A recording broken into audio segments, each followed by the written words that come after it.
ओम श्री साई राम।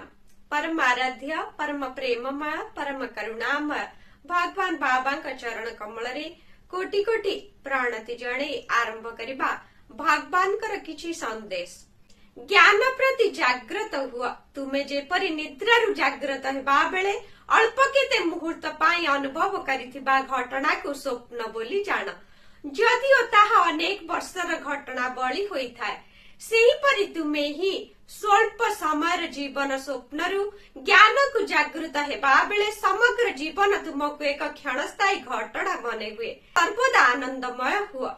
जद्वारा मृत्यु डाकिले भी तुमे लघु हास्यर सह प्रस्थान करि पारिबो।